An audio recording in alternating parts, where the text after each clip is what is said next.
The next important spec of an amplifier is called the speed, and it is defined by a new term called slew rate, or SR. We are going to define the speed of the amplifier by the maximum speed of the amplifier, which is called slew rate. So slew rate is the maximum speed of the amplifier, and it is defined as SR will equal to the derivative of the output voltage with respect to time max. If the speed of the input voltage exceeds SR, the slew rate, a distortion occurs at the output. So if the input signal is too fast, faster than the slew rate, a distortion at the output will happen. And let me show you that through the graph. If this is the amplifier and we have applied a slow signal as shown here, then this slow signal below the slew rate, and it will be amplified nicely at the output.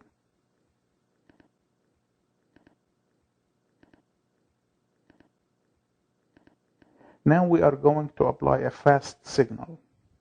We would expect to have a fast amplified signal at the output. If the signal is faster than the slew rate, then a distortion might happen. And the reason is the amplifier is not able to catch up with the signal.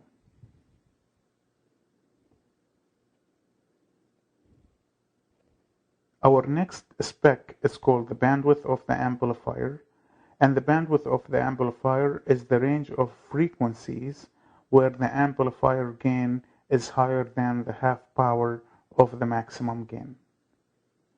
So let me explain that to you graphically. If we go on to plot the magnitude of the gain of a typical amplifier, then the curve of the gain will have this shape.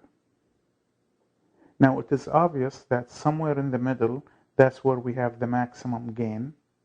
A typical amplifier will not amplify low frequencies very well and will not amplify very high frequencies very well, and it has a mid-range of frequencies where the signal is amplified.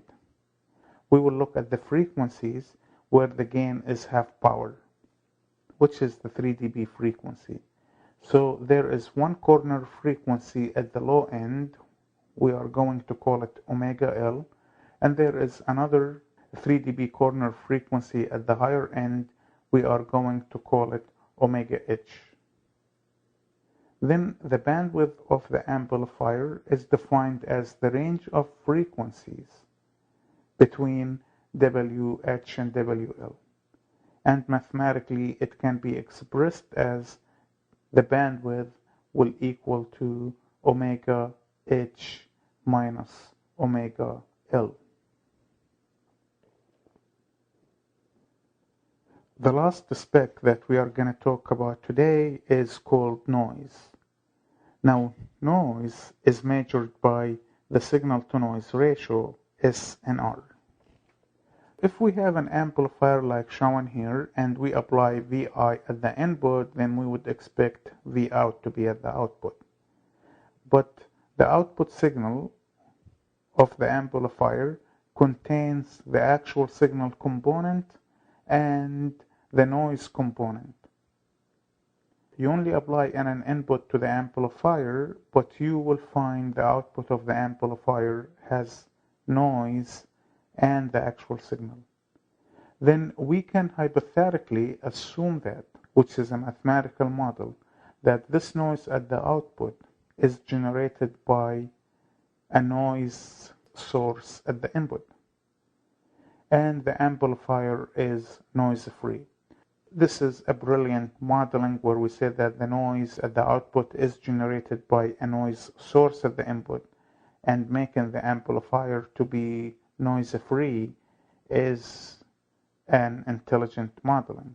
By any means, the signal to noise ratio for the noise is defined as 10 log of V out squared over NO squared, where NO squared is the power spectral density of the noise at the output. The power spectral density is the average of the noise signal squared for all frequencies. When we measure the signal to the noise ratio, we measure the power of the output signal compared to the power of the noise.